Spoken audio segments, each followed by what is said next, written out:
Hello दोस्तों, नमस्कार। Toppers notes के करंट अफेयर क्लासेस में आपका एक बार फिर से बहुत बहुत हार्दिक स्वागत है और मैं हूं Manish Kumar, current affair faculty on this channel. तो दोस्तों, आज है 11 जुलाई, तो अपन 11 जुलाई का करंट अफेयर कंटिन्यू करते हैं। तो डेली करंट अफेयर की सीरीज जो हमारी चल रही है उसमें आप डेली का करंट अफेयर पढ़ सकते हैं। हमारे चैनल को सब्सक्राइब कर लीजिएगा, toppersnote.com जो यूट्यूब चैनल है, और इसका PDF भी आपको मिल जाएगा। तो आज अपन 11 जुलाई का करंट अफेयर पढ़ेंगे। तो देखिएगा, पहली न्यूज़ अपन शुरुआत करते हैं दूरदर्शन से। मैं आपको दूरदर्शन सिखाने नहीं आया यहाँ पर, मैं दूरदर्शन के बारे में एक न्यूज़ है उसके बारे में बताने आया हूँ। जैसे कि आपको पता होगा भी जो हमारा पड़ोसी देश है जिसका नाम है नेपाल, तो नेपाल में अभी हाल ही में क्या किया है, नेपाल के प्रधानमंत्री KP ओली जी ने भारत के जितने भी ब्रॉडकास्टिंग चैनल्स हैं जो कि नेपाल में चल रहे थे, उन चैनल्स को बंद कर दिया है। लेकिन एक ही चैनल उन्होंने बंद नहीं किया है, उसका नाम क्या है, दूरदर्शन। ठीक है। तो अभी हाल न्यूज़ आज की पहली क्या है हमारे सामने कि जो हमारा देश, ये देखिएगा, यहाँ से देखिएगा, हमारे देश के जो ब्रॉडकास्टिंग चैनल चल रहे थे जो कि नेपाल में थे, उनको प्रधानमंत्री KP ओली जी ने सभी को बंद कर दिया है। लेकिन एक ही चैनल छोड़ रखा है जिसका नाम क्या है, DD न्यूज़। ठीक है, अर्थात दूरदर्शन। तो दूरदर्शन को छोड़कर बाकी के सभी चैनल को नेपाल ने बंद कर दिया है। और इसके पीछे जो ये नेपाल के ये प्रधानमंत्री हैं जिनका नाम क्या है, KP ओली जी, इन्होंने ये रीजंस बताए हैं कि नेपाल, जो भारत के जो चैनल हैं, ये नेपाल के बारे में कुछ गलत सलत न्यूज़ काफ़ी फैला रहे हैं। तो ऐसे कुछ विवाद यहाँ पर देखने को मिल रहे हैं। हालांकि नेपाल हमारा पड़ोसी देश था, देश है, और अच्छा फ्रेंड भी था। लेकिन अब आके थोड़े से विवाद हो रहे हैं यहाँ पर, तो नेपाल पर भी अपन को सतर्क रहना होगा। जैसे कि पाकिस्तान और चीन एक जैसे हो गए हैं, और इधर नेपाल भी कुछ कुछ उन्हीं में से ही शामिल होने जा रहा है। तो अपन को इस नेपाल से सतर्क रहना भी चाहिए। अच्छा, इसके अलावा नेपाल कहाँ पर है हमारे भारत में, तो देखो पड़ोसी देश है। देखिएगा, यहाँ से मैं आपको दिखा दूँ, ये हमारा वर्ल्ड मैप है, ये हमारा भारत है। देखो, ये हमारा भारत दिख रहा है, और भारत के पड़ोस में ये वाला जो देश है ना, ये वाला इतना, ठीक है, ये यहाँ पर नेपाल है। तो नेपाल में इधर उत्तराखंड, इधर उत्तर प्रदेश, इधर सिक्किम, इन सभी राज्यों की, और फिर ये पश्चिम बंगाल है ना, इन सभी राज्यों की सीमा नेपाल से टच भी होती है। तो ये नेपाल आपको मैंने दिखा दिया। तो इस प्रकार से आपको पता होना चाहिए, नेपाल ने अभी हाल ही में सभी चैनल को बंद कर दिया जो कि ब्रॉडकास्टिंग चैनल थे, और केवल DD न्यूज़ को छोड़ दिया है। ठीक है। जैसे कि अन्य चैनल की बात करें, GTV है, स्टार प्लस है, मैक्स है, इंडिया TV है, कलर्स है, ये सभी चैनल्स इन्होंने बंद कर दिए हैं। चलिएगा, तो चलते हैं आज की नेक्स्ट न्यूज़ पर। आज की जो अगली न्यूज़ है, और जो क्वेश्चन मैं कमेंट बॉक्स में पूछता हूँ वो आप उनका रिप्लाई भी किया करो। ठीक है। अच्छा, ये बताइएगा, सबसे पहले नेपाल जो है, नेपाल की राजधानी आपको पता ही होगी काठमांडू है, लेकिन नेपाल की जो करेंसी है वो क्या है। ठीक है, वर्तमान में नेपाल की जो करेंसी है वो क्या है, जल्दी से मुझे कमेंट बॉक्स में बताइएगा। चलिए नेक्स्ट न्यूज़ पर चलते हैं। अभी हाल ही की एक छोटी सी न्यूज़ और है कि एक कंपनी है भारत, जिसका नाम क्या है, निर्माण उद्योग विकास परिषद। ये देखिएगा, यहाँ से देखिएगा, ये एक कंपनी है। ठीक है, एक कंस्ट्रक्शन कंपनी है, कुल मिला के देखा जाए तो CIDC इसका नाम है, जो कि गवर्नमेंट ऑफ इंडिया की कंपनी है। ठीक है, कंस्ट्रक्शन कंपनी है ये। तो अभी इसमें क्या किया है, जो अंडमान निकोबार वाला क्षेत्र है ना, अंडमान निकोबार मैप में कहाँ दिखता है ये भी आप देख लीजिएगा। ये हमारा भारत है, और भारत में जो ये वाला एरिया बनता है ना, ये अंडमान निकोबार है। ठीक है, तो इस अंडमान निकोबार वाले क्षेत्र में प्रोडक्शन करने के लिए, कंस्ट्रक्शन करने के लिए, जो यहाँ पर और भी जो पिछड़े वर्ग के लोग हैं उनके लिए रोजगार देने के लिए एक कार्यक्रम स्टार्ट किया है। उसका नाम क्या है, रोजगार नवोन्मुख प्रशिक्षण कौशल और विकास कार्यक्रम। ये अभी वहाँ पर स्टार्ट किया गया है। ठीक है, और आपको पता होना चाहिए कि ये जो कार्यक्रम है, इस कार्यक्रम के तहत ही ये जो कंपनी है वो क्या करेगी, ये जो पोर्ट बिल्डर की एक अन्य कंपनी, इसका नाम क्या है, NMIDCL, ये 1 अगस्त से लेके 31 अक्टूबर तक के जो 3 माह तक का प्रोग्राम रहेगा। इसमें वहाँ के लोगों को, वहाँ पर एक मायाबंदर एक क्षेत्र पड़ता है, वहाँ के लोगों को राजमिस्त्री की ट्रेनिंग दी जाएगी। तो मैंने आपको मैप में दिखा दिया, ये है क्या, अंडमान निकोबार, इसके है ना। फिर इधर जाएंगे तो इंडोनेशिया पड़ता है, ये श्रीलंका है, ये भारत से काफ़ी दूर है। ठीक है, चलिएगा, और अंडमान निकोबार की राजधानी है वो, उसका नाम क्या है, पोर्ट ब्लेयर। अच्छा, ये कंपनी है जो कि नीति आयोग के साथ में इसने काम किया है, और ये रहा नीति आयोग का लोगो। और वर्तमान में जो नीति आयोग के अध्यक्ष है वो प्रधानमंत्री नरेंद्र मोदी हैं। लेकिन इसके CEO कौन है, ये मुझे कमेंट बॉक्स में बताओ, वर्तमान में नीति आयोग के CEO कौन है। चलिएगा, आज की नेक्स्ट न्यूज़ पर अपन चलते हैं। तो यहाँ से अपन देखेंगे एक, जैसे कि आपको पता होगा PPE किट के बारे में आप जानते हो। जैसे कि देखो, यहाँ से देखिएगा, ये क्या है, PPE किट है। ठीक है, और ये मास्क हैं। तो अपन क्या करते हैं, इन मास्क को यूज़ किया और फिर बाद में फेंक देते हैं। ऐसे ही PPE किट का भी यूज़ ये होता है कि आपने इसको यूज़ किया है और यूज़ के बाद में इसको फेंक दिया, मतलब ये रीयूजेबल नहीं होती हैं। तो आपको पता होगा कि मध्य प्रदेश की मैंने एक न्यूज़ बताई थी, ऐसी जो पीपीई किट वगैरह है, मास्क है, आता जो कोरोना से संक्रमित जो सामग्री है, जो कि वेस्टेज है, उसको फेंकने के लिए मध्य प्रदेश सरकार ने क्या किया है, एक जो कि वहाँ पर है ना पीले कलर के डस्टबिन लगाए गए हैं। ये मैंने एक पिछली क्लास में पढ़ाया हुआ है, आप पर डे का अपडेट लीजिएगा मेरे से, वहाँ पर पढ़िएगा तो वहाँ पर देखेंगे, ठीक है। लेकिन आज की जो न्यूज़ है वो ये है कि ये जो पीपीई किट है, एक बार यूज़ करने के बाद इसको आपको फेंकना नहीं है, इसको दोबारा यूज़ करने के लिए दोबारा भी यूज़ करना है। तो ऐसी पीपीई किट जो कि दोबारा भी यूज़ की जा सकती है, इसको बनाने वाली कंपनी कौन है? तो अभी हाल ही में एक नई कंपनी है जिसका नाम क्या है, लॉयल टेक्सटाइल कंपनी। ये पुरानी कंपनी तो खैर है, लेकिन इस कंपनी ने क्या किया अभी हाल ही में विश्व की सबसे पहली पुनर्प्रयोग वाली अर्थात पुनः प्रयोग वाली रीयूजेबल पीपीई किट बनाई है इसने, ठीक है। पीपीई का पूरा नाम होता है पर्सनल प्रोटेक्टिव इक्विपमेंट। ये पहली बार ऐसा हुआ है विश्व में जो कि रीयूजेबल है ना, रीयूजेबल किट बनाई गई है। अच्छा, इसके अलावा इसने अन्य वस्त्र भी बनाए हैं और मास्क भी बनाए हैं। अच्छा, एक बात और कि इस किट को 10 बार दोबारा से पहना जा सकता है, ठीक है, यूज किया जा सकता है। और मास्क जो इसकी कंपनी के द्वारा बनाए गए उनको 25 बार पुनः प्रयोग में लाया जा सकता है। तो लॉयल टेक्सटाइल को मत भूलिएगा, ये रहा लॉयल टेक्सटाइल का लोगो जो कि मैंने आपको यहाँ पर दिखा दिया है, लॉयल टेक्सटाइल लिमिटेड है। अच्छा, कमेंट बॉक्स में मुझे ये बताइएगा ये लॉयल टेक्सटाइल कंपनी जो है वो किस राज्य में स्थित है भारत की, ठीक है। ये भारतीय कंपनी है लेकिन किस राज्य में है, चलिएगा। नेक्स्ट न्यूज़ पर चलते हैं अपन, फोर्थ न्यूज़ पर। तो आपको पता होगा उत्तर प्रदेश, ये उत्तर प्रदेश के मुख्यमंत्री हैं जिनका नाम क्या है, सीएम योगी आदित्यनाथ जी। और उत्तर प्रदेश के वर्तमान में जो राज्यपाल हैं जिनका नाम क्या है, आनंदीबेन पटेल जी, ये महिला हैं। और ये रहा उत्तर प्रदेश का मैप जिसमें 75 जिले हैं और इसके ऊपर टच होता है नेपाल, ठीक है। तो इसमें ये अलग अलग जिले आपको देखने को मिल रहे होंगे। लखनऊ जो कि यहाँ की राजधानी है, ठीक है। तो अभी इसको लेके क्या न्यूज़ आई है, अभी हाल ही में उत्तर प्रदेश के मुख्यमंत्री ने क्या किया है, राज्य में एक जो स्वतंत्र व्यापक तौर से एक स्कीम लॉन्च की है, इसका नाम क्या है, स्टार्टअप पॉलिसी। एक नई नीति लेके आए हैं, स्टार्टअप पॉलिसी जो कि 2020 इन्होंने लॉन्च की है। तो इसके तहत क्या हुआ है, ये एक्चुअल में ये जो पॉलिसी है इसको ऑलरेडी तैयार किया जा चुका है। इसको उत्तर प्रदेश सरकार ने नीति आयोग के साथ में 2018 में ही तैयार कर लिया था, लेकिन लागू करते हुए टाइम लग गया। तो अब इसको लागू किया गया है और ये 5 वर्षों के लिए लागू की गई है, अर्थात 2025 तक के लिए लागू है।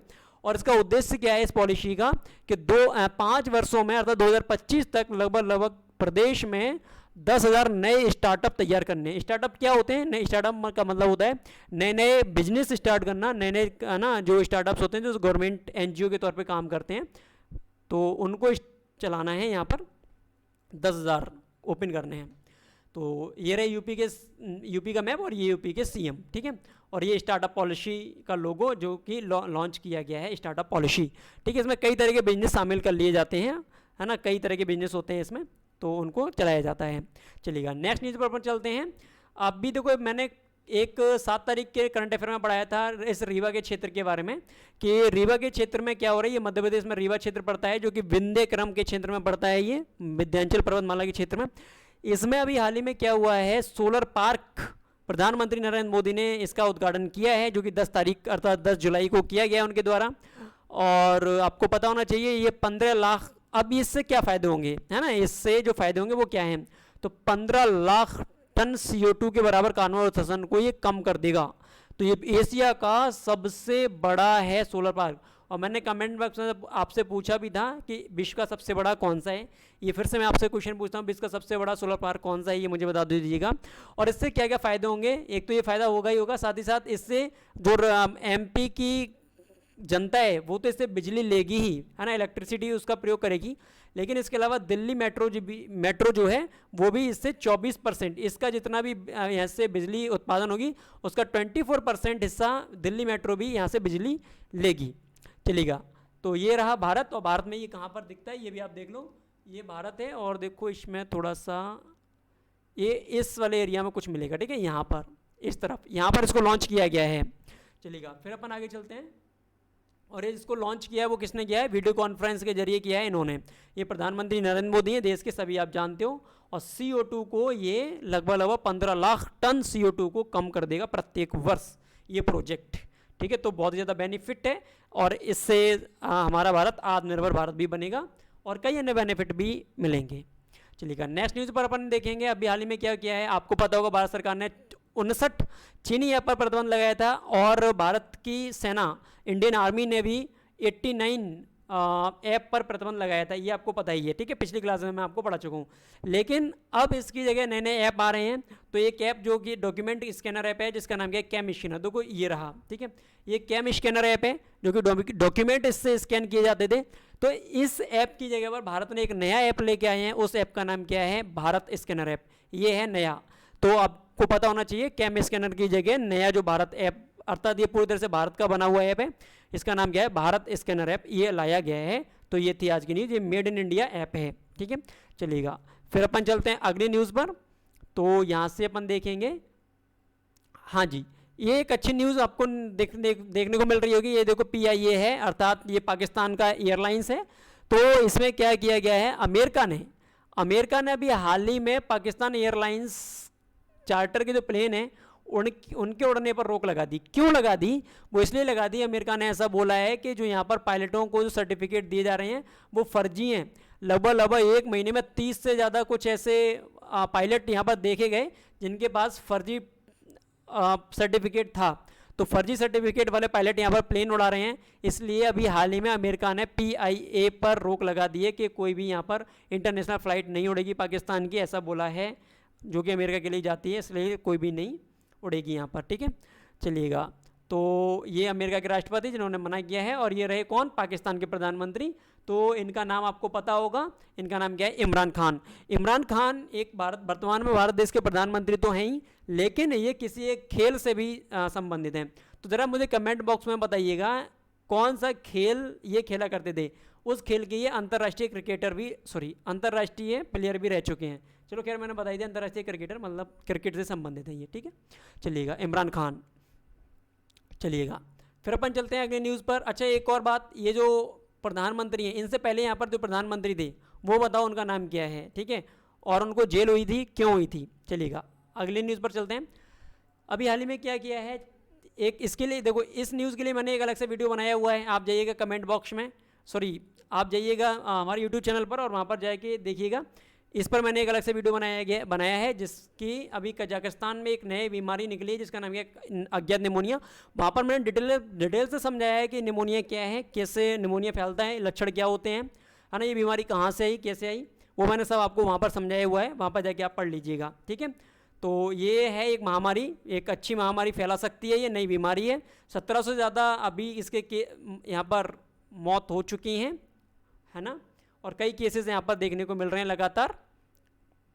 चलिएगा, तो ये है इसका इन्फ्लुएंजा वायरस, और ये कजाकिस्तान वाले एरिया में, यहाँ पर देखो ये कजाकिस्तान है, यहाँ पर देखने को ये वायरस मिला है, ऐसा कि चीनी अधिकारियों ने बताया है। तो ये नई बीमारी है जिसका नाम क्या है, अज्ञात निमोनिया, और अभी तक इसका कोई भी वायरस के बारे में पता नहीं चला है कि इसका कौन सा वायरस से ये फैल रहा है। निमोनिया जैसे लक्षण जरूर हैं इसमें, ठीक है। तो ये कोरोना वायरस आपको पता ही होगा, जो कि बहुत ज़्यादा फैल रहा है इस टाइम। चलिएगा, फिर अपन चलते हैं अगली न्यूज़ पर। तो अभी देखिएगा, आपको पता होगा ईद आने वाली है ना, ईद बकरीद जिसको अपन बोलते हैं। तो इसके लिए कोरोना वायरस की वजह से पूरे विश्व में लॉकडाउन है, लोग इधर उधर जा नहीं पा रहे हैं, है ना, हर एक देश में लगभग लॉकडाउन है। तो जो किसान हैं उनको अपने पशु भी बेचने हैं, बिकॉज ये बकरीद है। तो पशुओं की बलि के लिए, अब उनकी बलि तो हो जाएगी, लेकिन उनको बेचा कैसे जाए, इसके लिए बांग्लादेश सरकार ने एक डिसीजन लिया है कि उसके लिए क्या किया है, एक डिजिटल हॉट, एक ऑनलाइन प्लेटफॉर्म लॉन्च कर दिया है। इसमें क्या होगा, कोई भी अगर पशु को बेचना चाहता है तो इस प्लेटफॉर्म के जरिए ऑनलाइन उस पशु को बेच सकता है, और ख़रीदने वाला भी यहाँ से जाके खरीद सकता है। तो ये किसानों के लिए बहुत ज़्यादा अच्छी सुविधा है। ये किसके द्वारा स्टार्ट की गई है, बांग्लादेश सरकार के द्वारा, डिजिटल हॉट, ठीक है। तो ये बांग्लादेश का मैप आपको देखने को मिलेगा, ये भारत के बराबर में यहाँ पर ये बांग्लादेश है, ठीक है, इधर इस तरफ बांग्लादेश है। और बांग्लादेश की वर्तमान राजधानी आपको पता ही होगा, ढाका है, और बांग्लादेश की PM हसीना जी हैं, आपको पता होगा। चलिएगा, नेक्स्ट न्यूज़ पर अपन चलते हैं। ये बकरा ईद, जो कि ताजमहल के तरफ का थोड़ा सा पिक आपको मैंने दिखाया है। एक अच्छा त्यौहार होता है ना, ईद का, ईद उल जुहा जिसको अपन बोलते हैं, काफ़ी अच्छा त्यौहार होता है ये, जिसमें सभी लोग मिलते हैं एक दूसरे से, ठीक है। और ये रहा डिजिटल हॉट का लोगो, जो कि मैंने आपको यहाँ पर दिखाया हुआ है। ये डिजिटल हॉट है, जो कि बांग्लादेश सरकार के द्वारा स्टार्ट किया गया है। चलिएगा, नेक्स्ट न्यूज़ पर अपन चलते हैं। ये पशुओं के लिए चलाया गया है, आपको पता ही होगा ना, लेकिन इसमें ऐसे कोई पशु नहीं कि घोड़े या अन्य पशु नहीं, कह रहा केवल क्या होंगे, बकरे। विशेष तौर से ये बकरा, यानी कि जो ही गॉड होता है, उसके लिए चलाया जाता है। और बाकी का कुछ और भी जानवर यहाँ पर कभी कभी मैंने देखा है, ऐसे जानवर को शामिल कर लिया जाता है, लेकिन खैर मुख्य तौर से तो बकरा के लिए ही ये चलाया गया है। नेक्स्ट न्यूज़ पर अपन चलते हैं। अभी आपको पता होगा कि कुवैत ये एक ऐसा देश जो कि इराक देश है, सऊदी अरबिया देश है। देखो मैं आपको पहले मैप में दिखा दूँ। देखो ये रहा भारत और ये पाकिस्तान, ये अफगानिस्तान और ये रहा इसके बराबर में ईरान और फिर ये इराक और फिर यहीं पर कुवैत। ठीक है, ये कुवैत इस तरफ अपन को देखने को मिल जाएगा। तो इसमें क्या हुआ है अभी हाल ही में, कतर कुवैत इस वाले क्षेत्र में है ना, कुवैत सरकार ने क्या किया है, एक बिल लेके आया है और इसका नाम क्या है, एक्सपेक्ट कोटा बिल। ये कुवैत की सरकार ने लागू कर दिया है और इसके अनुसार एक इसमें जो नियम है उसमें ये बोला गया है कि कुल देश की जनसंख्या का 15% ही भारतीय कुवैत में रह सकते हैं। तो इस वजह से अब क्या होगा, 8 लाख भारतीयों को कुवैत छोड़ना पड़ेगा। ठीक है, इस कानून के तहत तो 8 लाख भारतीयों को कुवैत छोड़ना पड़ेगा। ये भारत वालों के सामने मजबूरी है। ये अभी हाल ही में कुवैत के द्वारा लागू किया गया है ये कानून। ठीक है, तो एक्सपेक्ट कोटा बिल किसने लाया है, कुवैत ने। चलिएगा, फिर अपन नेक्स्ट न्यूज़ पर चलते हैं। अच्छा, कुवैत की राजधानी आपको पता ही होगा, कुवैत की जो राजधानी है वो कुवैत सिटी है। और चलिएगा फिर अपन देखते हैं यहाँ से अगले न्यूज़ पर। तो देखिएगा अभी हाल ही में ये, इनको आप जानते ही होंगे, नहीं जानते तो मैं आपको बता दूं, ये प्रियंका चोपड़ा जो कि फिल्म स्टार हैं, एक काफ़ी अच्छी हीरोइन भी हैं। तो प्रियंका चोपड़ा जी को अभी हाल ही में टोरंटो इंटरनेशनल फिल्म फेस्टिवल है ना 2020 का राजदूत बनाया गया है। तो क्वेश्चन बन क्या सकता है कि प्रियंका चोपड़ा को भी हाल ही में किसका राजदूत बनाया गया है, तो international film Toronto international film festival, जो कि ये देखिएगा टिफ अर्थात TIFF। ठीक है, टोरंटो इंटरनेशनल फिल्म फेस्टिवल, ये एक फेस्टिवल होता है, फिल्म फेस्टिवल होता है और इसका अभी हाल ही में राजदूत किसको बनाया गया है, प्रियंका चोपड़ा जी को बनाया गया है। तो ये आज की अंतिम न्यूज़ थी। आज की न्यूज़ में इतना ही काफ़ी है। अपन इस न्यूज़ को इन प्रियंका चोपड़ा जी के साथ समाप्त करते हैं।